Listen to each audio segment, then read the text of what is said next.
Welcome to Tree Talking Time, where we talk all things tree dogs, from the smallest feists to the largest hounds, treating squirrels to bears and everything in between. And from time to time, we might even run a little fast game.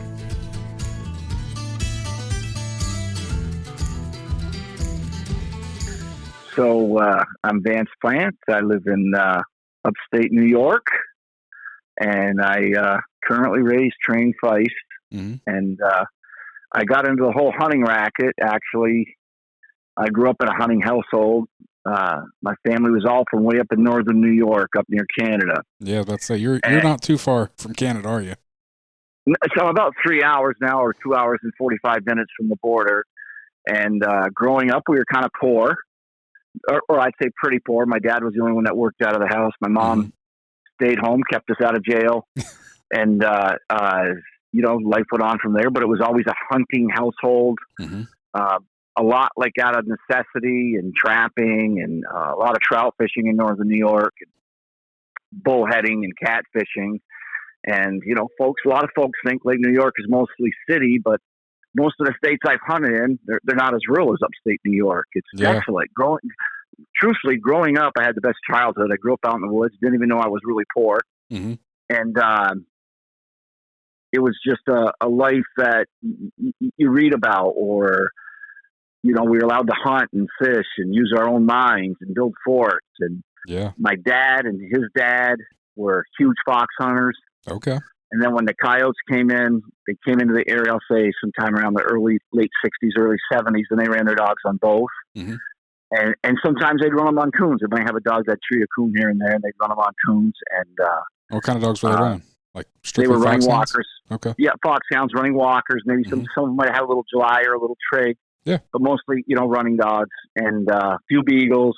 And I had neighbors that they kind of lived like the Beverly Hillbillies, if the Beverly Hillbillies were really poor. And they had all these animals running around, and they had every dog under the sun, and they had coon hounds. And I was like maybe 12 years old. There you go. And I went coon hunting with them, and I got the bug. Mm-hmm. And I plead with my father, who was like, raising 9 kids, you're like basic and practical. Yeah. I'm not having any coon hounds here because it's all they do is bark. Coon hounds are barkers. Foxhounds sleep all day. They spend all their energy running the foxes. And so I never could have one.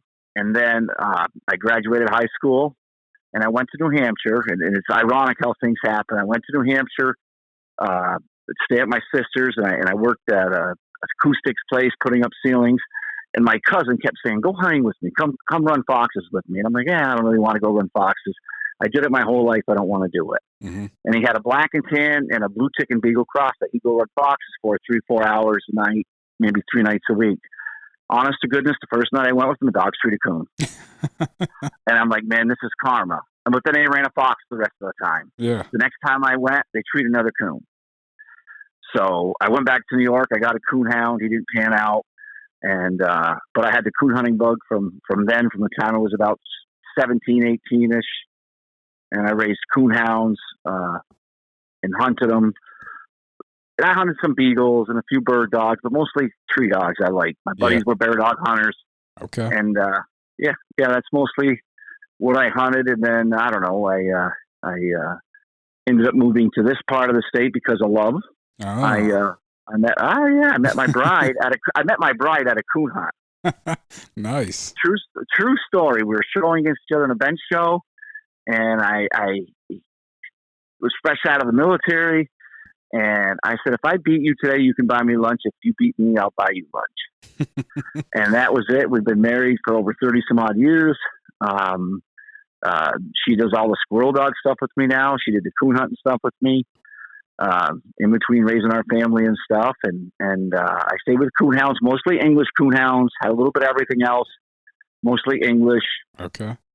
And then, I don't know, the late 90s, early 2000s, you see Full Cry and these curs and all these dogs. And I drove all the way to Ohio and I bought 3 curs. Okay. Hang on. Before we get too much into squirrel hunting, we got to back things up a little bit. Yeah. What kind of coon hound were you showing that day? I was showing an English coon hound. What was your wife showing? Blue tick. Oh, okay. And who won? Me. and she bought the pizza. And I got her away from the blue ticks, sorry to all the blue tick guys, as quick as I could.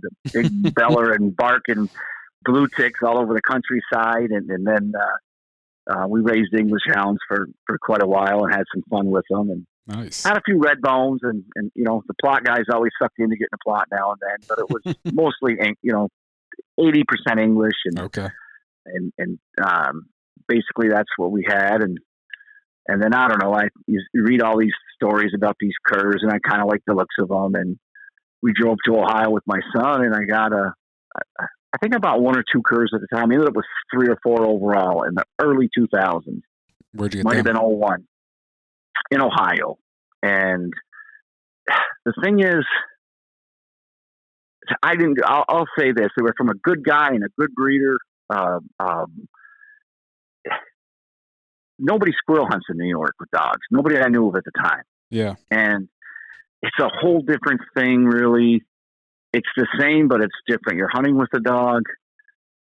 It was just different, the squirrel hunting thing. And I'll say I did not do very well with it at the time. I didn't have anybody to help me, and I would say I did not do the dogs justice. I ended up giving away as pets. They were kind of prey dogs, and I got rid of them as pets, and they didn't pan. And I fooled with some coon hounds some more, fooled with a few herding dogs, and I got ready to retire. And I hate losing. I hate going out. I played sports. I coach sports. I don't like going out losing. When I got ready to retire, I said to my wife, I don't want to be a loaf. I want to get either a bird dog, and I kind of just fancied Brittany's, the red and white like an English hound, or a squirrel dog. And before I retired, I got squirrel dogs again. And I'd had a few, and that's how I got in the squirrel dog racket. And if the Feist would have been like they are today, 35, 40 years ago, and I would have got to hunt with one then, that's all I would have been, the Feist guy. Okay. I'd have gotten away from the hounds altogether. I really like the Feist. Where'd you get your first Feist? I got my first Feist. I bought one of the dogs I'm hunting now. He came from a guy in Mississippi. Wayne Welford had him. I think he might have changed his mind, whatever he was doing, and I bought him as a pup. And then I bought a broke dog out of another state. And then I bought a pretty nice cur from another fella, a nice young cur. And I was fooling with them, and you got to kind of filter through things. And the cur was a tree dog, and I ended up reselling her. And I'm like, I'm not going to have 2 breeds of dogs. It's too much of a hassle going to these hunts. And I ended up selling the cur. I got rid of the one Feist, and when I was looking for a dog. I wanted a dog, and I called a guy in Kentucky. And like I always say, I'd rather be lucky than really any good at anything. I'd rather be lucky in having a good friend, or be lucky in love than to be good. And I don't even know I wasn't even getting full credit at the time. And I seen this guy's name pop up on a thing, a couple different guys. And I called one breeder, and he was kind of, maybe it's because I'm from New York, he was like kind of coy and standoffish. You didn't trust that Yankee up there. Yeah, maybe that Yankee. Yeah. And not that friendly. And so I didn't really spend a lot of time talking to him. And then I got on the phone, and I talked to a guy named Chad Wagner. Okay. And we talked a lot about dogs. He was a beagler, then a squirrel dog guy. And we had a number of phone conversations. And I drove out to the National Cur and Feist World Hunt. What year was this? That was in, I think, 19. Okay. Yeah, it was like in 19. I went out there to that hunt and didn't do too well. That was a dog I ended up selling. Good road, phenomenal road dog, not a good walk dog, or a dog that's going to get out too far. Gotcha. But he usually had the squirrel probably 75% of the time, but he was really more of a really road style dog, eyes and ears. Yeah. And I got to meet Chad out there, and I got to meet another really good guy by the name of Donald Barnes. And I learned a lot. And I went back hunting, and I was trying to get my dogs, and I would drive all the way to Kentucky. And I went hunting, and I had, I think, like 3 dogs at the time that were so-ish, Yeah. And my wife's with me, and I don't ever like to keep a large amount of dogs. and Chad's hunting his male dog and a female dog, and they're tearing up the woods. They're putting on a clinic, Yeah. and so she keeps grabbing my shoulder, like, buy that dog, buy that dog, buy that dog. And I'm like, I'm not buying that dog. We got 3 dogs, and so lo and behold, I came home, and my male dog was starting to come around. He was young, and Chad called me and said, "Hey, he's an unassuming guy. He don't really say much about his dogs." And he said, "Hey, I got a guy. There's a deal. I'm gonna sell some dogs for him. If there's something you like, I think there might be something you like. Come on down." And so when I went back down, I hunted with this little female that just tore up the woods, and I bought her. Nice. Yeah, she was a pretty nice dog. I mean, I was thankful for buying her. And then I came home and I was hunting her and I liked her. And that other dog just like stuck in my head like glue. Mm-hmm. So I go back down there for the first Treeing Feist days, UKC event, first one they were hosting. We didn't really know each other that well. And we were both Army guys, so I can get through anything for a few days. Shared a cabin together. Mm-hmm. We got like 6 inches of rain in 3 days during the hunt. Jeez. And I had that female dog in my head. And to be honest, he's sitting in the chair and I'm on the couch. And I had a little jubilation in me. And I said, "Hey, I'd like to make you an offer on that dog, that female dog." And I made him an offer. And I said, if it's not enough, I go, "That's all I can afford. If it's too much, let me know." And he goes, "That's a really good offer, Vance. I really appreciate it, but I'm going to hang on to her." Mm-hmm. Okay. I went to bed that night. The next morning we were packing up or doing something. He goes, "Where do you want me to tie that dog?" And I said, "Would one of my dogs get loose?" He goes, "No, I'm going to sell you that Jip if you still want her." That was like up until this date, the best dog purchase of my life. Okay. She was a demon. I didn't even know what I had. I really didn't. And she just made trees and stayed treed. And I hunted with a few guys, and then I went to hunts, and she just looked really good. Mm-hmm. And then I kept hunting her and hunting her and hunting her, and she just got better and better and better. And I ended up taking her down to it was when COVID just busted out, and they had the first, they were going to have Feist days and the World Hunt the same weekend. They combined them. Yeah. Because of the COVID. Mm-hmm. And so I go there's all these guys. I don't know, a couple guys I had met, but I didn't really know anybody. And I'm like, "Hey man, there's some of these guys that got all really great dogs and all this." I hunted her. I won both my casts. Nice. And I ended up winning Feist days with her. I was kind of really shocked. I thought I was going to make maybe the top 5, Mm-hmm. but I had done enough to win it. And then the World Hunt started the next day that first year. And we just had a bad situation. I drew 2 other guys you've had on podcast, Earl Reynolds, a gentleman, Eddie Odell, first time I met him. Okay. Seemed like a gentleman. We draw each other. And I'm like, they gave us an address to go to this place to hunt. We got lost. Oh, geez. It was a disaster. My heart was broken for them because Mm-hmm. I felt they were relying on me. Then he goes, "Hey, I got a place we can go. We might not tree a squirrel, but it's a chunk of woods," and it was like deer woods. And it was late when we turned them loose. We barely got back, and it was just, I had some circle. We were just trying to pull something out of the air. It was just a bad deal, and that's part of hunting. That's the way it goes. Yep. You know, that's the way it goes. And I hunted her quite a bit, and her name is Cedarwood Sally. Okay. I left Wagner's kennel on her, and she's been something. Mm-hmm. Pretty nice. Probably one of the more, I would say, tougher Jips out there, I'd say, to hunt with. How's she bred? She's out of Chad Wagner's junior dog, and a dog named Old Girl that's produced some other good dogs.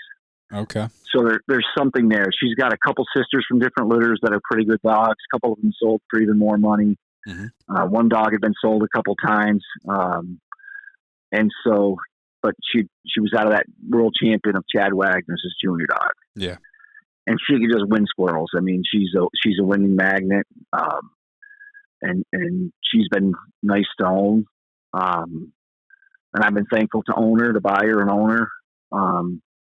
And we hunt her. She's 6, and we hunt her. We've hunted her quite a bit last year. Mm-hmm. My wife started taking her over and hunting her because I've been hunting a male dog. So my wife's hunting her, and she's had success with her. She's, That's awesome. She competes with the big boys. She placed Sally. I think we drove all the way down to Mississippi State hunt, and she placed her 3rd. And then at our Treeing Feist phase hunt's a tough hunt, it's 3 rounds. Mm-hmm. And she won 2 out of 3 casts. Wow. She was the high scoring dog of 1 round. I don't remember if it was the 2nd or 3rd round, and she placed 3rd overall. So she beat a whole bunch of us guys. Yeah. No, she's been a pleasure to own. A real nice. No dog is perfect. Mm-hmm. She's been a pleasure to own, and I've been predominantly hunting a male dog since then. Gotcha. Man, you guys put some miles on though, and that's kind of one of the things that led me to talk to you is like you live in upstate New York where, like you said, squirrel hunting's not really a popular thing. No. But yet you guys consistently, your dogs are in the winner's circle at all these different hunts, and I'm like, you're putting some miles in to get to those hunts. Yeah, we are. We're getting ready to trade our truck. And the luck part, the big deal. I ended up I fell in love with the land between the lakes area. Okay. It's hilly where I live. Mm-hmm. Those hills aren't as bad as a lot of the hills where we are. And the people are wonderful there. I have met some wonderful people and hunt with some wonderful guys down there. Okay. And so I ended up buying a place there. I call it my camp. It's a small camp, but it has all the amenities. And so, if I'm not hunting in New York, I'll go down there in the fall, hit a few hunts, and then I'll go back down in January. And it all depends on, what's going on in our life, how long we stay. So that kind of gives us a place to hunt. So if we go to Mississippi from there, it can be like, we went to that, it was like 6.5 hours. Okay. Or if we go to Missouri or Indiana, we're kind of in that corner. So like Illinois, I can go to clubs there in 3 hours. I can go to Indiana to Elmore. I think that's maybe 2 hours and 45 minutes. Nice. And there's a few other places in Ohio. So yeah, we sure make rounds. I like to go to, the larger hunts, the ones I can make. And usually we hunt 2 dogs unless there's something compelling where we can't. Mm-hmm. So my wife will hunt her, then I have a male dog that I hunt. Okay. But yeah, we cover some distance, and we've had a ball doing it. To be honest, I've been a lucky guy. I can say I've been lucky. I've had some really good hunts. I hunt a male dog named Robber, and he's a Barger bred dog. Okay. And he came out of Mississippi as a pup, and I almost sold him twice because he frustrated me so much when he was young. And it was like weird. It just like worked out that I didn't. He's another good dog to hunt. He's a different style than the female. He's a bigger dog. He's got a big mouth for a Feist. Okay. And all my buddies call him like a mini red bone. He's cherry red. He's a pretty dog. Yeah. And I'm lucky. I ended up with guys that could, I ended up getting dogs from guys that actually kind of knew what they were doing in the breeding pen. Awesome. And actually his Robbers, a guy, Donald Barnes, that him and his wife, we've all become friends. There's a bunch of us, and actually dogs he's had a lot of success with, his Feist are Barger bred, and Donald's, it just happens to be, not knowing at the time, but his dogs, 2 of his dogs that are still alive, they're old now, are the grandparents to him. Okay. And they were pretty good dogs. He placed a male in a world hunt, and he's won 2 world shows, 2 UKC world shows. It'd be like, I guess, uncles and aunts of that male dog. But yeah, I mostly hunt him now. He's a 4-year-old. Okay. And I've hunted him in 2 UKC world hunts and in the Claude Thomas world hunt. Yeah. And I like them. They're different. They're completely different style of dogs. And I like them both. And I'm always thankful to them breeders that are smart enough and they know what they're doing to get the right combination out there. Definitely. That's a good thing. And I always feel like the breeders, guys will toot their own horns, but guys that do the research, I've never met Stacy Barger. Yeah. But we have talked on the phone a number of times. He's always been helpful, and he's always been super complimentary. If I have any success or the dog's in full cry, he'll send me a message and always say, "Hey, my dad will be proud," or whatever. And we've talked about breeding a little bit on the phone a few times. You know, he's a good guy. They did a good thing with their dogs. Definitely. You know, and I think more people should give credit to the breeders. Yeah. You know, Donald Barnes has done pretty good with some of his breedings, and Chad Wagner. It's I don't think the chapter's written on his dogs in his kennel yet. No, not at all. He's got some really tough dogs, and he's a good handler, and he's a smart dog man. You know, I'm lucky. I was lucky I met him and Donald Barnes and another guy out of Kentucky that was a big PKC guy, Leroy Gamble. Okay. He's like, I don't know, he's going to be 78, 79 years old. And actually, when I'm in Kentucky and everything's going good, Leroy and I, he's a cur guy, and we hunt together a lot when I'm down there, like a bunch of times a week. And nice. he has a wealth of knowledge, and he's a hard man on a dog. And after hunting with him the last few years, I can see why his dogs perform, because he has very high expectations. Yep. There's no whining and crying, and the wind can be blowing, and it can be raining. Think we'll tree a squirrel? He'd always say, "Well, you don't know if you don't go." And we'd end up going to pretty bad weather, and I'd second guess myself sometimes. Yeah, I consider myself a lucky guy with some of the folks I met. Yeah, definitely. But I'll tell you what, guys that are hard to please and call hard, they always have a good dog because they're hard to please. So they don't settle like a lot of guys do. You know, it's just a matter of what pleases you. But like I said, guys that are hard to please tend to be packing real good dogs. You know, Ben, it's what you can live with. I'm very particular. Like that first little gyp I got off of Chad was a super good dog. I placed her fifth. I had sold her back to Chad because I was hunting that female. My male was coming on. It's hard to hunt 3 or 4 good squirrel dogs and keep them in the woods. It's like going to work every day. You're hunting 2 to 3 times a day, and I hunt a lot, but I just don't know if I have that much in me. And Chad, you know, bought her, and I had a dog come in heat at the World Hunt, and my male dog broke like 2 toes on his foot. And I was thinking of still hunting him, and I said, "Chad, get that gyp over here." And he brought her over to my camp, and I hunted her, I think, 1 or 2 times. And I go, "Okay, that's my dog for the World Hunt." She placed 5th. Nice. And she hadn't been out of the pen, I bet you, because he was going to use her to breed with. She was a nice dog. She was finished out the squirrel champion at least. Mm-hmm. And I placed her 5th, and like I missed the next round just by a sliver, and that was just like her that afternoon round. She was a little tired, and it just missed by a sliver. Mm-hmm. And Chad had her. She didn't come in heat when she wanted. And those guys that are hard to please, things happen. And a guy I hunt with, I know from New York that had been hunting with me some. He said, "You sold her," and I said, "I didn't think you'd want to pay for her." He goes, "I'd have bought that dog from you." And Chad's a pretty good dude, and I called him up because I kind of felt bad all the way around. And Chad sold him the dog for the same thing that I sold her to Chad for, except he had to pay the shipping. Yeah. And so this guy, Denny's I think he's 74 years old, and he hunts her. We're going to go hunt tomorrow morning together in the heat. And he hunted in the World Hunt. He doesn't really know anybody. He don't get on Facebook. He don't know the squirrel dog world. Okay. So he drew one of the best dogs in the country and lost by like 50 circle points. That dog get placed in a World Hunt last year, won it this year. And he goes, "Yeah, this dog beat me." And I'm like, "Well," he goes, "Well, it beat me by, because she's a real squirrel dog. I mean, she's not a fake squirrel dog." And he drove all the way to Indiana, him and another older guy, and they hunted the dog of the year. They didn't win their cast in that. And then that guy hunted her for Denny the next day, and he placed her 7th in the World Hunt. And I said, "That's pretty good. You're driving 13 hours to a hunt, unknown territory." And the big difference is if you live in the north in March, even the end of March, you can have 10-degree weather, 15-degree weather. It could get up to 30s. Yeah. But it's cold. And then you go to Indiana where it's 50 degrees. Yep. Big temperature shift. It's a big difference for a dog. They got all their thick winter hair up here.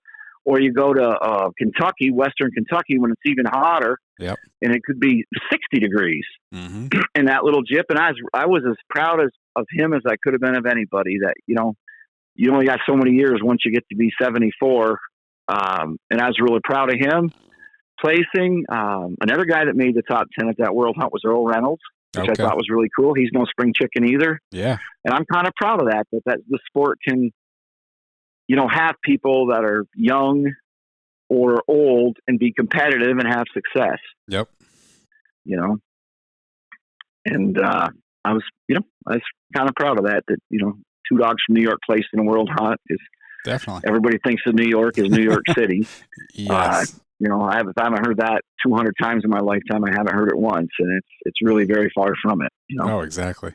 There's plenty of rural areas in New York. Oh, there's a lot of woods up here. And it's like I say to folks, like comparing most of New York to New York City, or to say Buffalo or Rochester or Syracuse, New York, is like comparing all of Indiana to Indianapolis, or all of Kentucky to Louisville. Yep. It's like almost two different worlds when you leave New York City. It's a different world up here. Mm-hmm. The northern half of our state's pretty conservative, and you don't have to lock your stuff up at night. It's pretty nice. Yeah. You can leave the keys. I left the keys in my vehicle forever. I probably started taking them out when my boys turned teenagers, to be honest. And it's pretty safe and pretty nice up here. It's great weather to hunt in the spring, in the fall. Winter's tough because of you can get the deep snow. Oh yeah. But like your September, October, November hunting's probably we don't have the squirrels they do in the South, but the hunting's nice. The walks are nice. The country's nice. Okay. And it's not overly hot. I've hunted in Kentucky and needed an air condition in mid-October. Yeah. And here you don't have that here. What kind of squirrels do you have up there? We have just gray. Okay. And we have the grays and the blacks, which are really a gray squirrel just with a different color pigment. Mm-hmm. And then we do have another squirrel. It's a little pine squirrel. Yeah. You probably got them in Pennsylvania. Yeah. We call them red squirrels. Yep. Make like a chattering noise. My dogs treat those fairly consistently. When I lived in Ohio, we had some of them out there. We had more fox squirrels than anything out there where I lived in Ohio. And then here where I live, all I have is grays. But I remember we treated one time. My buddy shot it. He's like, it was a young dog or something, and daggum thing was no bigger than a chipmunk. Yeah, they're about like a chipmunk's tiny. They're twice the size of a chipmunk and less than half the size of a gray. This one was. And tiny. we usually shoot probably up here. I'll shoot me or somebody I'm hunting with. We'll shoot. I don't know, probably 10 or 15 a year because they're hard to see. They're hard to find. They blast out of the tree like really quick. And if you do shoot them out, a lot of times the dogs have to swallow them before you get them. Yeah. That female dog ate one in one gulp. It went down her gullet in one gulp. One bite, it was gone. I threw it to her. I thought she'd just chew on it. But we'll tree some of them here. Yeah. We don't have the dense squirrel population that they do in other states. And I think sometimes in competition, when you get into super thick squirrels and your dog's not used to it, it can be tough. Yeah. It can be tough. Definitely. Where on crappy weather, I'll say the dogs up here have a tendency to do fairly well. Mm-hmm. Because they're used to having to get out there and really work for it. Yeah, we have bad weather here like 7 months out of the year. Mm-hmm. And mostly we hunt the grays. I'll coon hunt my male dog a little bit once in a blue moon. He does pretty good on them. And as far as like the competition hunts, I mostly hunt UKC. Gotcha. I like their format. I'm a member of the United Treeing Feist. I'm a secretary. Okay. We have, so we support the UKC program. And it's not that we don't, none of us go to other programs, but that's the one I probably attend. Say, if I go to 100 hunts a year, 85 will be UKC. Yeah. 15 will be others. It's hard to compete in a lot of different registries unless you literally live somewhere that there's a bunch right there in your backyard. Yeah, we have a club here. And there's a club an hour away that has a few squirrel hunts. They have a big hunting event in Vermont, which is like that's right on the Canadian border. That's about 3 hours. And they had a squirrel hunt last year to showcase, and they're going to have one this year. Nice. And so it's really UKC. Yeah, you may see an NKC one here or there, squirrel hunt or coon hunt. Yeah. But not too often. And the NKC you'll see more down in Kentucky and those places. Like the WTA is a lot in Ohio, it seems to me. And so mostly I hunt the UKC format. Nothing against the other ones. I'll hunt, 10 or 15, maybe NKC hunts a year, maybe 20, depending on who's going or what dog I'm hunting. Mm-hmm. But I like the UKC format. I like the registry.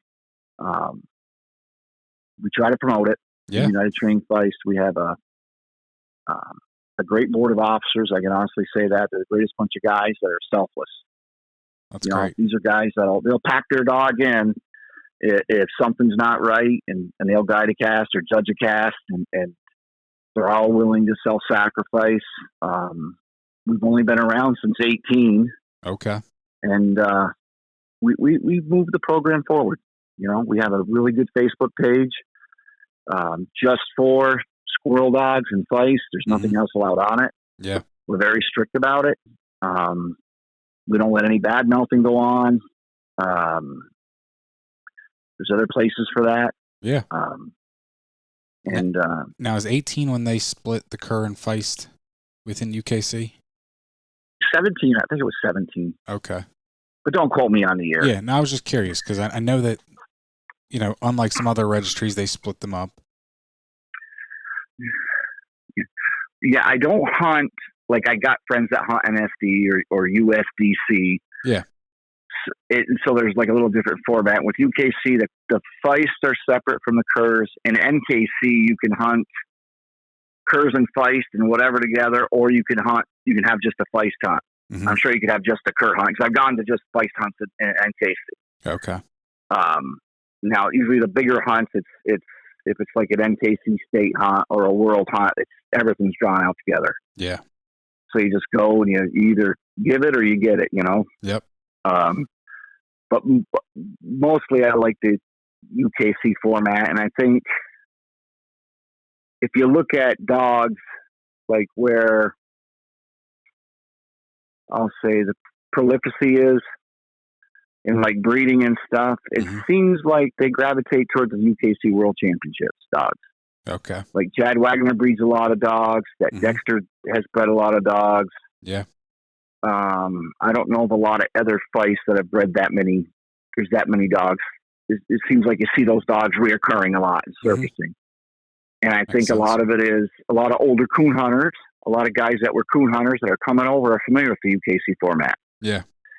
And I think that's a lot to do with it. They know UKC has a high bar. Their standards set.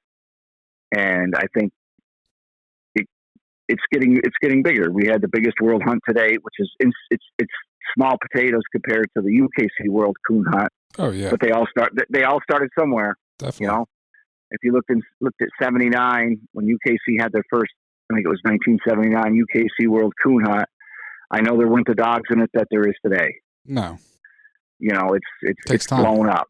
Yep. It's blown up and it's gone from 14 dogs to 37 in 4 years at the World Hunt. So awesome. Comparing to, I'll say that other organizations, we had more dogs in the UKC World Show than some of them had at their World Hunt. Because we had like 14 or 15, I think, this year that showed in the UKC World Show. And that's bigger. So yeah, that program I'm fond of. It's coming along, and UKC is pretty strict about the way things are done. They're not going to let you run a sloppy deal or the world UKC World Hunt is put on by UKC. So they supply everything for it. They send a rep there. It's a quality event. Yeah, it's a quality event. Then the other World Hunts that were okay, but that one, the feedback we got from the World Hunt this year was truly outstanding. That's great.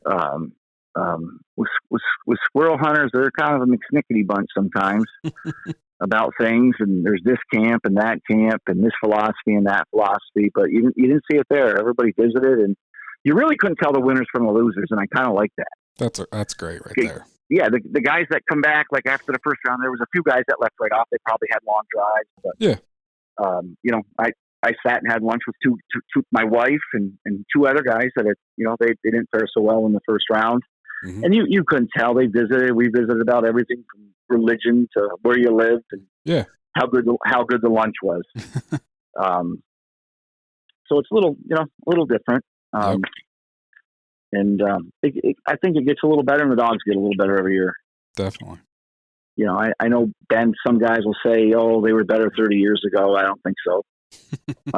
Just like the coon hounds, when I hunted them in the early 80s, there weren't that many great tree dogs. In spite of all the folklore you hear, the tree dogs are a lot better today. Yeah. And,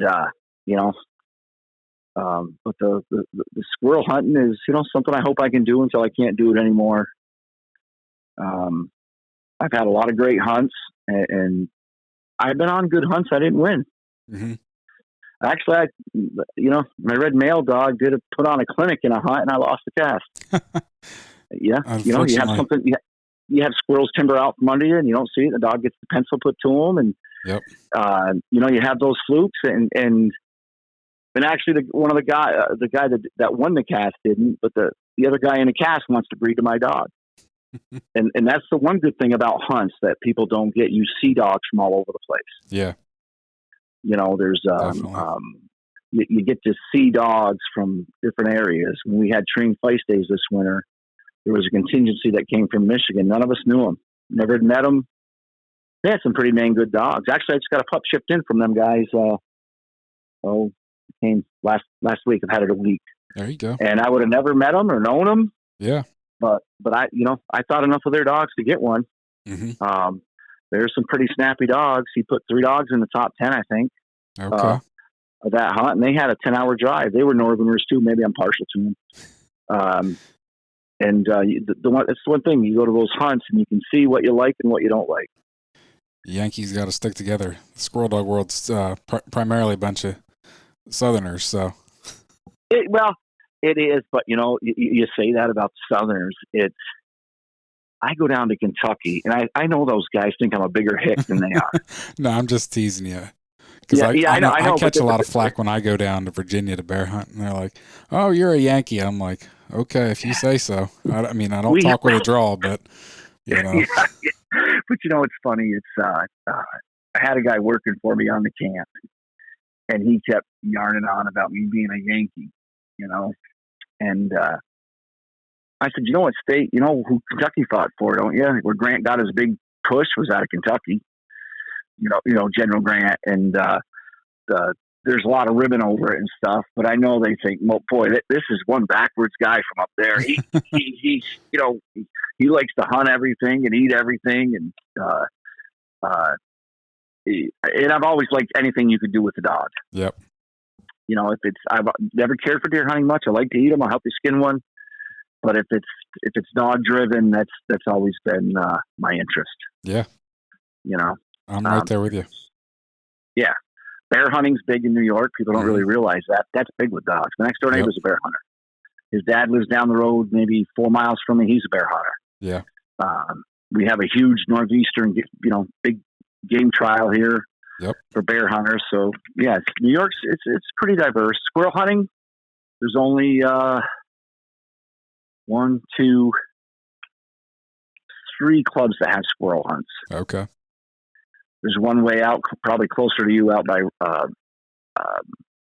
between Rochester and Buffalo, and there's one here in Lake Luzerne, and then there's one about an hour west from me that have a few a year. Gotcha. It's big coon country for coon hunters, and bird doggers are big up here, and bear doggers. Yeah. Squirrel hunters, you tell somebody you're squirrel hunting with a dog, and the first thing you hear is, well, I can sit under a tree and shoot all I want. Mm-hmm. But here it's new, but old coon hunter I hadn't talked to in 15 years just got a squirrel dog. Yeah. Now, you've mentioned that a couple times, and that's something I want to talk to you about, especially because you got squirrel dogs when you retired, and you got out of coon hounds when you got the Feist. So I don't know, just like this for you to speak to that topic of old coon hunters getting into squirrel hunting. Like, why? I What's think. The allure? Well, I think it's a number of things. You do it during the daytime, man. You're not up to 4 o'clock in the morning. You know. Yeah. You're and the one nice thing about squirrel hunting, say I just want to be lazy in the morning, or I was busy yesterday afternoon. I don't have to go at 6. Yeah. You know, if I go at 8, I can still get a dog that would work out, maybe tree 1 or 2 and come home, and still get a day's work done. Yeah. When you coon hunt, man, you're gone at 7, 8 o'clock at night, and you get home at 2 in the morning. You don't want to get out of bed. Your wife's poking at you to get up and mow the lawn. And I think with the older coon hunters, a lot of them don't feel they can keep up with the young guys in coon hunting. Yeah. You know, and again, coon hunting's changed. You know, it used to be you'd cut a dog in a cornfield, right? Or on the edge of a cornfield, they'd make a loop around it, even in a night hunt. You give them 8, 10, 15 minutes, dogs come back, you load them up and go somewhere else. Now you got these dogs that get treated a mile apart. Yep.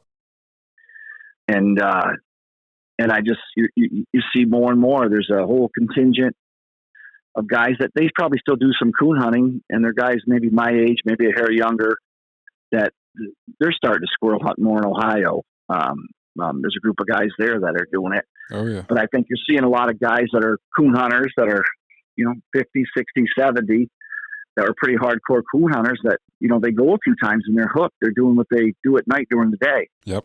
And you can go in the morning, and if you have an overcast day, you can go about any time. Yeah. If you get a rainy or an overcast day, you'll see squirrels move all day. Or you can go in the evening or the late afternoon, and I think that's the thing that makes it alluring to a lot of folks, that you can go about any time. You go 2 o'clock and it's 80 degrees, you're probably not going to do too well, but you have more options than just going at night. So yeah. I think it's something that you're starting to see, like this guy that coon hunts. I hadn't talked to him in 15 years. He's a blue tick guy, so we never had a lot in common. But, we were never enemies. We were just good acquaintances, I'll say, Yeah. We visit at a hunt or something, but he's a blue tick guy. And he called me and quizzed me for an hour on the phone about Feist, and he went out to Michigan actually to try some coon hounds, and he was picking up a Feist and bringing it back. Nice. And actually he brought back my little puppy for me, so it saved me a trip or a shipper. And that's what he said. He doesn't want a dog that's going to go 400 yards. He's 70 years old. Yeah. He doesn't want a dog that's going to hunt in front of me a couple 300 yards, and I can get some exercise and hunt. So I think there's if you're a dog man, you're a dog man. There's an allure to it. Yep. But I've had coon hunting buddies that have gone hunting with bird dogs. They have a ball. Mm-hmm. Or beaglers or whatever. I think if you're into dogs, then you're into dogs. Yeah. No, I agree. But I do think, to answer that, I think that's part of it. Like, a lot of guys are coon hunting, and it also gives them something. A lot of guys work third shift now. Yeah. So you work 3 to 11. When you get home at 11, you can go coon hunting, but you could get up in the morning and take a dog out and hunt for an hour or two and have some breakfast or lunch, and then you're ready for your next shift. Yeah. Coon hunting takes a toll on you. It really does. I think, I probably would have had better jobs when I was younger. And, I had a lot of late nights. You lose a dog and you end up leaving the dog because, the telemetry is different now than it was 30 years ago. Oh, yeah. Garmin has saved us a lot. Yeah. You leave, you have to leave the dog, and, you go to work at 7 o'clock the next morning, you're pulling to work and you haven't slept all night and you still got your hunting clothes on. I think there's something to be said for the squirrel hunt. And I think the dogs are a lot smarter.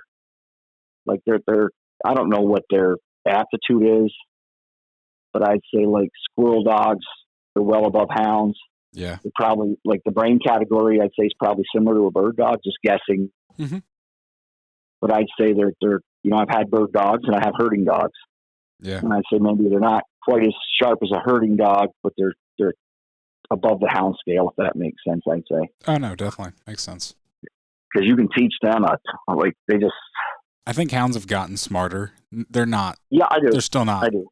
bird dog smart, or even Feist squirrel dog smart, but they're definitely smarter than they were. and to be fair to a hound, if you're going to be fair, most people, a lot of these guys, and I was forewarned about this because I've sold a few pups. A lot of these guys make them into pets. Mm-hmm. And so that dog, like my one buddy, his best squirrel dog lives in his house. So that dog listens to everything you say or do. Yep. Where you got old Blue tied out back, and he only sees you at feeding time or poop cleaning time. Or I think you're right. Like you said, people. I think it also helps when you make that dog a part of the family and you socialize it, and it's with you a lot more, and you tend to just do more with it, and like as far as training and yes. Where when a dog's sitting in kennel, you just don't do as much with, regardless of what kind of dog it is. That's a good thing and it's a bad thing. But if that squirrel don't make it and it bonded with your wife and your children, mm-hmm. how much? There's guys that'll have 4 or 5, 6 of them dogs that can't tree anything. Yeah. And that's the thing. Like me and my wife, we're pretty rigid about it. Mm-hmm. If they don't make it, none of our squirrel dogs live in the house. I have a kennel outside, but I go out in the garage a lot. And the boxes come into the garage, and then my buddies are there having coffee, telling tales. Then they can come in and they can see what you're doing. But I don't have any of them in the house because that's what happens. If I started bringing one in the house, and then my grandson got attached to it, well, Vance Plante has another house dog, and I'm not going to have that. Yep. And so it's a double-edged sword. I think I'm bringing them to the house. It is. And like you said something earlier.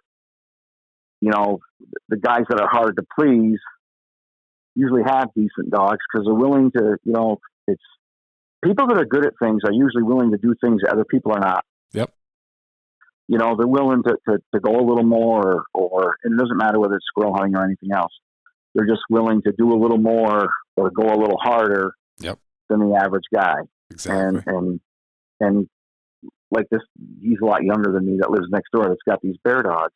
He spends an enormous amount of time with his dogs, mm-hmm. and his dogs are top flight. Yeah, and he's very picky about what he feeds. And I think if you want to have a good dog of anything, you got to be willing to say, "Hey, this dog's not making the mustard." And a lot of times, guys that have good dogs, they'll sell dogs that are pretty good. They're just not good enough for them, if that makes sense. Yep. There'll be dogs that I sold 3 or 4 dogs that people were very happy with, and they were nice dogs. There was just something about them that I didn't particularly care for. Yeah. And I know I'm real picky. I can be a pain in the butt. Like I pick my own dogs apart. I'd rather talk about my buddy's dogs. Mm-hmm. Because I'll pick mine apart every thing they do wrong, because I'm with them every day or hunting them 4 times a week. Yep. And I think, I would say if you talk to my buddies, I'm pretty hard to please. And sometimes I don't like that even about myself. Mm-hmm. But you also don't want to drive from New York to Indiana and have your dog hanging at your feet, or your dog leave a tree. No, definitely not. I don't want to drive from Kentucky to Mississippi. And not, you may not win, but you want your dog to perform to at least a reasonable expectation. Yeah, definitely. You talk about hunts and different things. So I'll tell you before we finish about a hunt. Yep. I go to Indiana, and what was the hunt? It was their Indiana state hunt.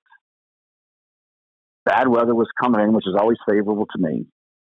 And I draw 2 men I didn't know. One guy had a nice big cur, another guy had a big feist, good-sized feist. We cut them dogs. I don't know either one of these guys, never met them before. And that one little feist goes sailing, barking like crazy across this roadway. I thought I was going to see a rabbit come out. Bang, trees. 2 minutes goes up. Gentleman starts walking to the tree. I back up on the tree. I got your squirrel right here, bud. He goes, "You do?" I said, "I got it right here." I said, "Yep, flush you up." Cut him again. His dog does it again. My dog has not done anything. Mm-hmm. I'm hunting that red male. Nothing. 0. And I'm like, he's not a good dog to back. He just isn't. And cut him again. I don't remember which one of their 2 dogs got first tree or second tree, but I'm down by over 300 points. Jeez. I don't have a point in the card. And one time I treed him for third tree. It was maybe out of frustration or embarrassment. I thought I heard him barking. He was not there. So I took a 25 minus. So I'm down 3 1/4. And I almost said, "Hey, these are good guys. I'm going to withdraw." Mm-hmm. But my keys are like starting to grind. I'm just like, what is this dog doing? and he just don't cover other dogs good. And we're joking that they're good sports. They were good guys. I said, you don't think I drove all this distance to bring a dog that's going to do this. I said, because this is going to end badly for one of us. And I was frustrated. It was a 2-hour hunt. I'm thankful. Cut them again, and I had a squirrel, and they found it. I shook the vine. I said, it don't matter whether I see it, it's whether you see it. Cut them again, had another squirrel. And the wind's getting worse and worse and worse. And they had a circle tree. Cut them again, their dog's tree. But it was windy. It was hard to tell, but I thought they left. And then about 400 yards away, I could hear my dog barking. And I said to the judge, I'd like to go leash my dog. He's just shy of 400 yards. And it was a big, flat, like wet bottom we were in. And it took me a while to get to him. And he kept barking less and less. And I don't play no nonsense. If he stopped barking, I stopped, and I put the clock on him twice. And he's a very mouthy dog. Mm-hmm. And I'm like, man, this is ugly. Is it a hole? Is it whatever? So I get there, and what happened is a big tree had leaned into another tree. And he was up. I'm just shy of 6 foot. I'm like 5'11". So I had all I could do to reach up and pull him out of that other tree with my fingers, because he went right up a big limb. Yeah. And so it was all wet, and I grabbed him. I yanked him out of the tree, knocked my safety glasses off, and I leashed him up. And I just wanted to stay quiet until somebody came. I didn't want to scare a squirrel out if there was one there. Mm-hmm. And I just sat there, found a stump, and sat on it, and sat there. And my dog would bark every now and then. And here comes one of the guys. He goes, "You look for your squirrel?" And I said, "No, I didn't. It don't matter whether I see it. I got to have you see it."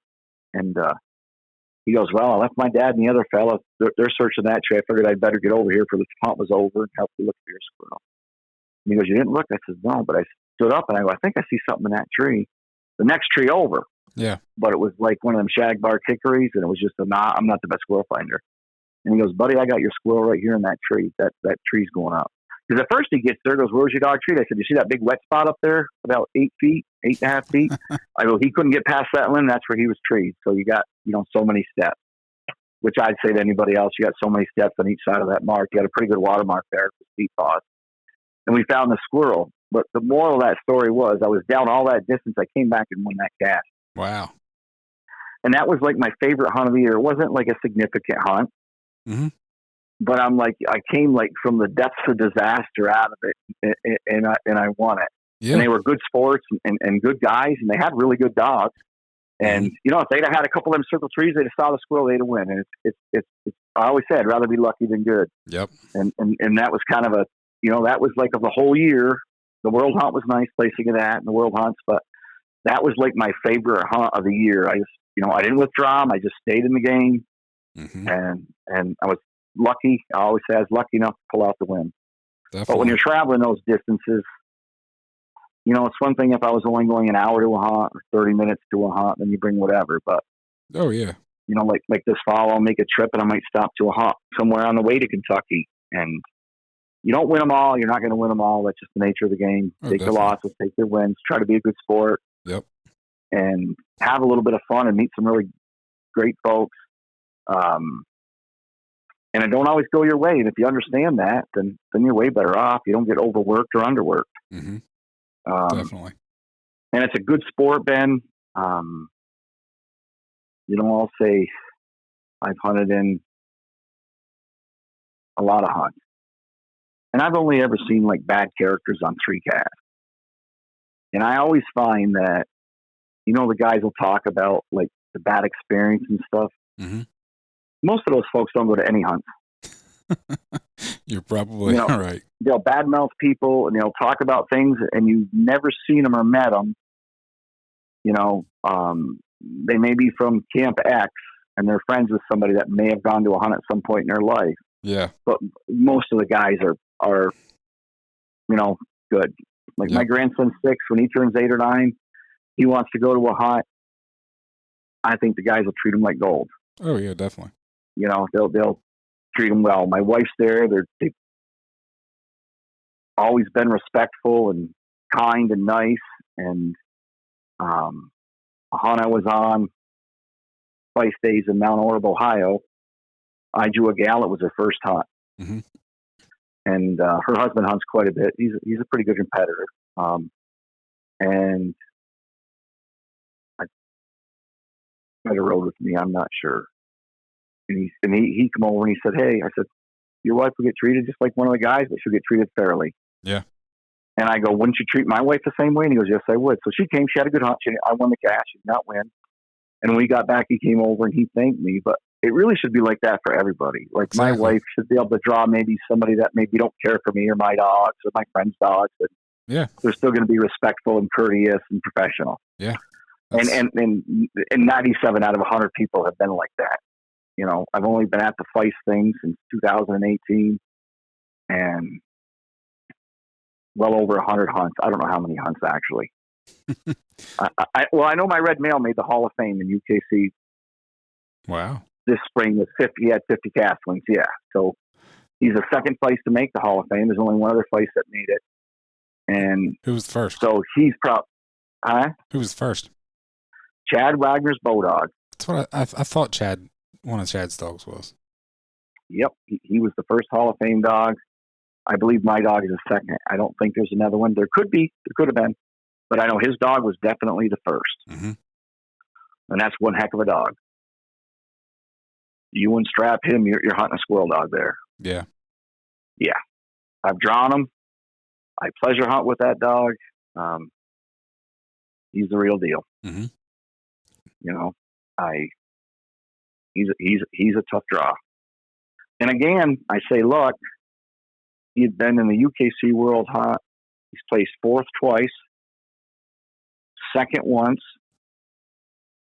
Then this year, it wasn't anybody's fault. We had a great club we were hunting out of. They'd had a bunch of rain. He ended up in the bottom, and the only thing they treated was a coon.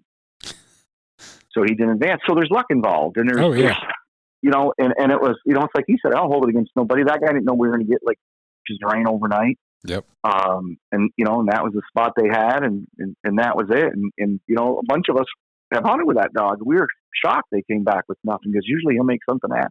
Yeah. But yeah, he's the first. Did. Just a coon. Yeah, they treat a coon, and he'll treat coons and, you know, things, and most of them squirrel dogs treat other things. Or oh yeah, they're all gamey. You know, yeah, they like, I think some strains are more gamey. Like I'll say, I think the Bargers are very gamey. Mm-hmm. Like I think I could just take one of them, turning it into a herd dog, or turn it into just a strict coon dog. Like my red males chased everything from wild hogs to armadillos to squirrels. He's treed woodchucks. Yeah. So he's kind of refined himself over time with a little correction. But yeah, we had a hunt one night. We were hunting in Tennessee, and it was a guy brought us there. I thought he was our friend, and we cut them dogs. And my dog's pretty gritty, and his dog is related to my dog. His dog's pretty good. Chad's dog, not so much. And, you know, it's disputable on whose dog barked first. So the dog barks. We got there. Chad's dog's under the tree, and there's this big blown over tree.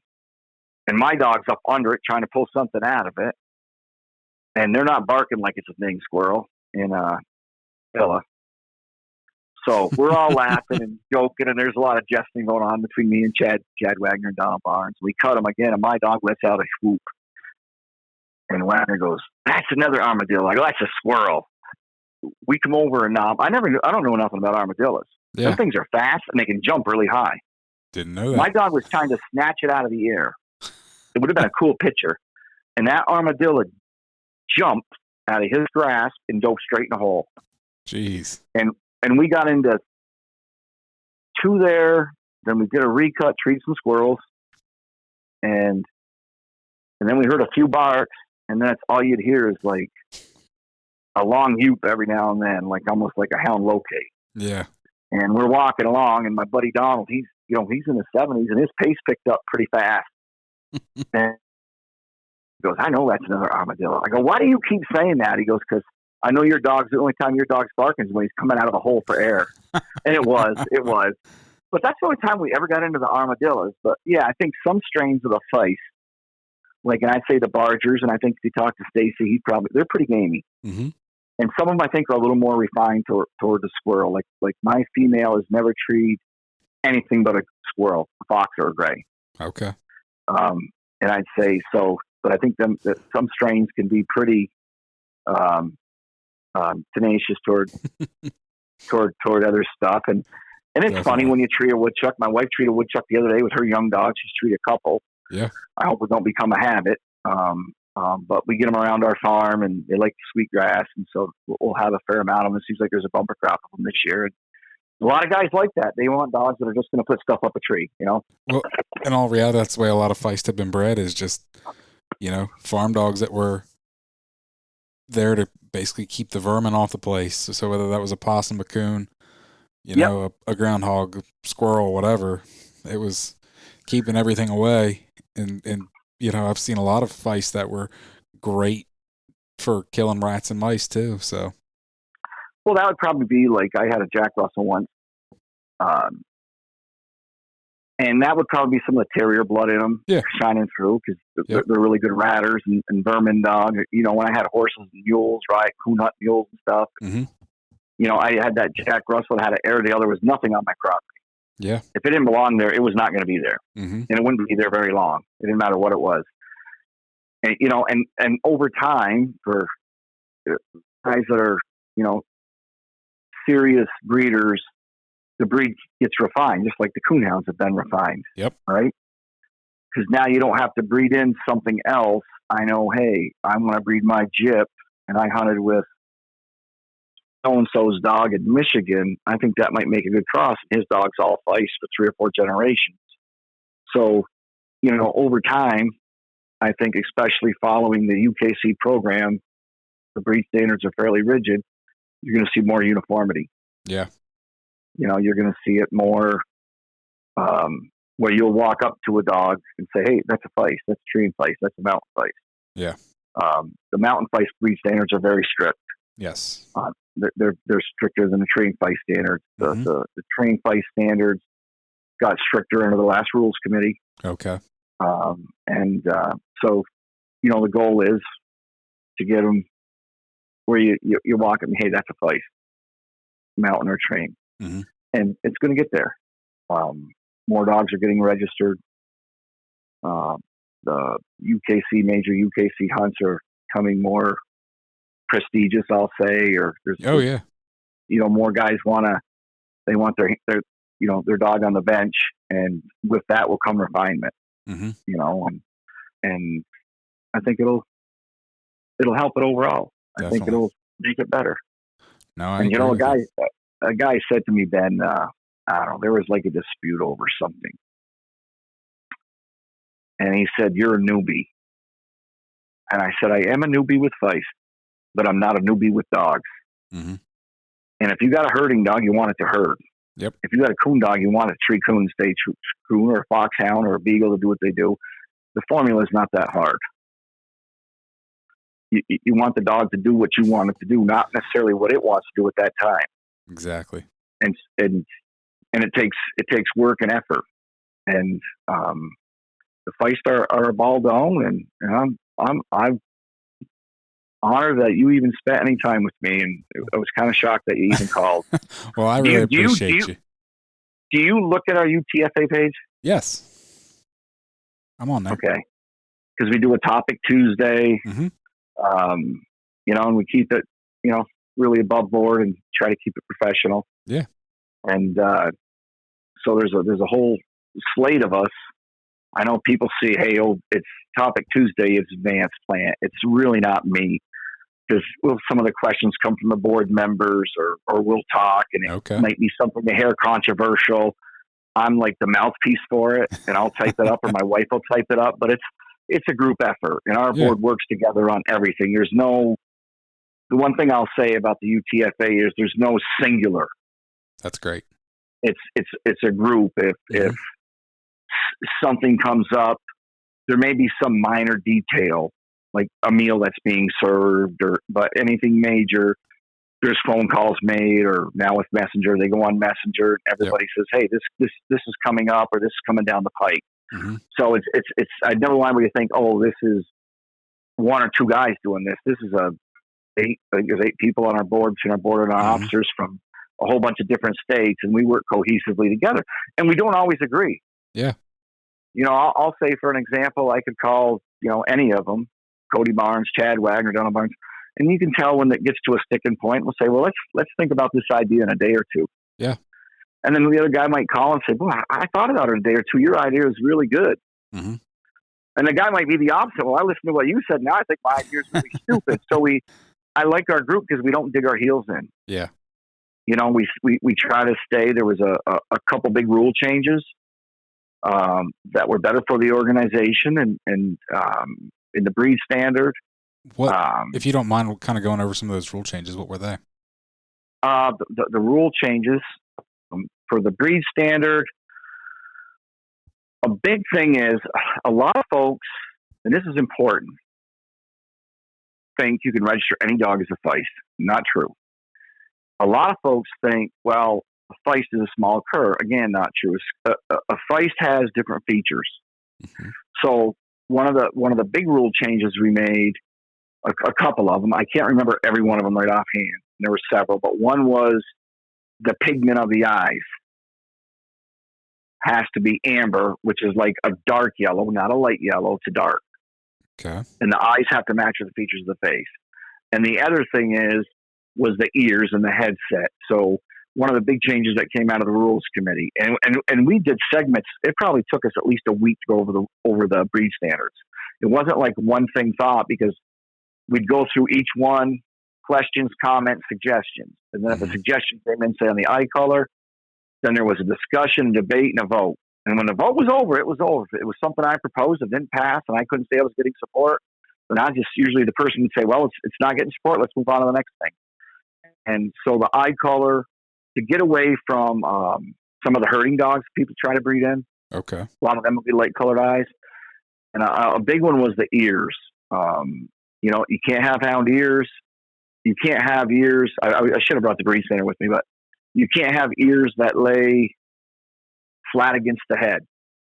Okay. So like a Labrador's lay predominantly flat against the head. Right? Yeah. Can't have that. They got to be short to medium length, so they got to have some cock to them. Mm-hmm. And there's like 3 or 4 ear standards that are acceptable. Gotcha. The height cannot exceed 18 inches. That's rigid. Yeah. And so to register the dogs, you have 2 ways to do it.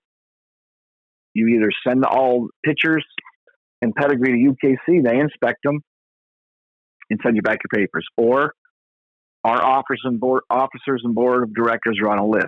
Mm-hmm. So I can physically inspect. You want to register a Feist that's not registered, I can physically register it.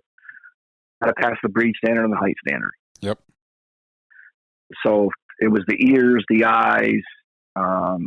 There might have been a couple other changes, and they seem insignificant, but they weren't. And to get people to go along with it and buy into it, it takes a lot of work.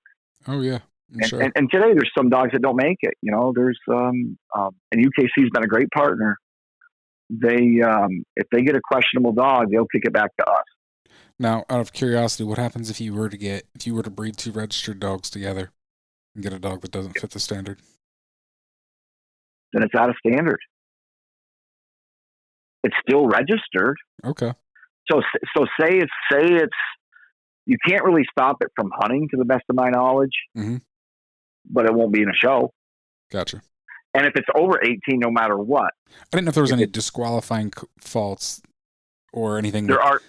That would like with like I have leopards. So if a dog is more than 2/3 white, it's not registerable as a leopard, but it's eligible for like an X-bred registration.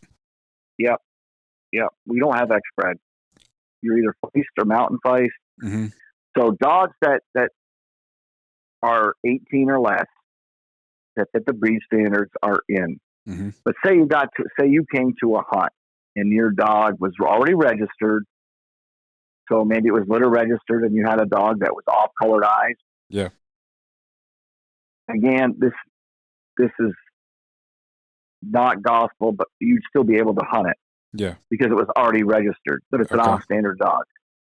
And so most guys aren't going to continually breed off-standard dogs. And those things wean themselves out. Like, you're a lot younger than I am. Mm-hmm. But like watch eyes used to be a big thing in a lot of coon hounds. You know what I mean by that? No. Like it's an eye that's one color and an eye that's another. Okay. So like, I had a watch-eyed dog, and don't believe the myth that they're better than other dogs. I got rid of them. And I might have had a couple of them, but he had one blue eye and one dark eye, or a blue eye and a red eye. That's called like a watch eye. Okay. So it used to be, you'd see that I won't say every day, but it was common to see them. You'd be at a hunt, you'd maybe see a watch-eyed dog. Mm-hmm. And that's because I don't know if there's any watch-eyed coonhounds anymore. And back in the day, you see walkers with a lot of ticks. So with the Feist, it'll clean itself up. Yeah. Because it's what the breeders and the guys that are hunting are going to demand. Yeah. So the breed standards, there'll be another one in about 3 years.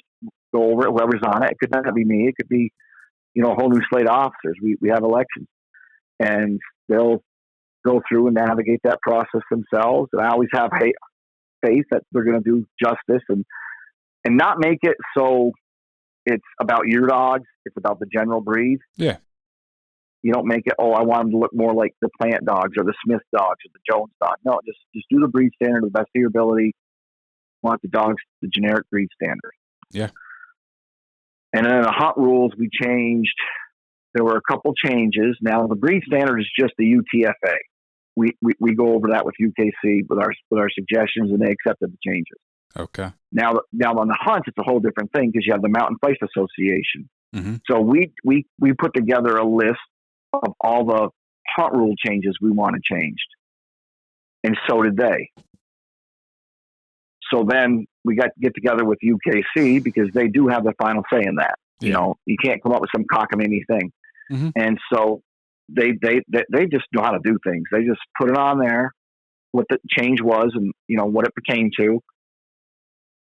And everybody had a vote. They could ask a question. They had a vote. And there was a couple changes that were for the better. One was going to a tree, because before, if you treat in and we walked into your tree and say your time started, 5 minutes started, mm-hmm. and my dog treed, I could go to my dog. I didn't have to stay and score your tree. Okay. I'd have to come back and help you score it. That was a big change. Once that clock starts on that dog, you got to stay there, or after your dog's treated or not. Okay. You can tree your dog, but you're not going to go to your dog for 5 minutes or until that squirrel's either seen or that tree scored. And so there were a few subtle changes. And the funny thing is, not the funny thing is, the good thing is, we were all unanimous on all of the changes. That's great. All the changes that went into effect, both groups they listened to them, and there was only a few. There might have been 3 on the hunt rules. The hunt rules are pretty good, mm-hmm. and they were all accepted unanimously. Good. So there was some cohesion there, between the two groups. That's great. And the coonhound rules, things have changed over the last 40 years significantly. Oh yeah. They changed. The bench show rules have changed significantly. And so with the Feist and the curs, which I don't deal with the curs much, we'll have some cur hunts here and there. It'll change. It'll evolve. It'll get better. Yep. It'll get better. Definitely. As far as dogs go, I think they'll get better. Mm-hmm. I think there's more breeders that are in tune to not just breeding dogs for the sake of breeding dogs, for trying to put out something of quality, something people will be proud of. Yep. No, I think there's more of those guys out there. I think you're definitely right there. Yeah. I hope I'm right. I don't know. I don't ever like to be. I'd rather be lucky than right all the time. But I think I think it's better. I think more guys really think that, hey, don't think about who the individual is. Think about the dog he's hunting. Yeah. Pretty good dog. And with the Feist, there's more, like I call them camps, like this group and that group. And I don't really belong to any camp or any group. I got dogs now from 3 different strains. Good deal. And yeah, I'll always hunt what I think is the best for me to hunt. Yeah. It's never anything personal. But I don't get caught up in one line or another. Mm-hmm. I have things I really particularly don't like about some strains of dogs. And, I keep my head down and my mouth shut about that. And then there's other strains that I think a lot of the breeders and the guys that pack them. And it's been a fun ride. Yeah, definitely. Hopefully I can do it for at least another 10 years. Well, I hope maybe one of these days I get to meet you at one of these squirrel hunts. Well, if you ever want to host one in Pennsylvania, I'll make sure you'll have at least 3 dogs there. So, I'll make sure you have a dog there. Sounds good. Yeah. Well, thank you very much. I really appreciate taking the time to talk to me tonight. Well, thanks. You can find me on Facebook and Instagram at Tree Talking Media. And until next time, keep them talking in the timber.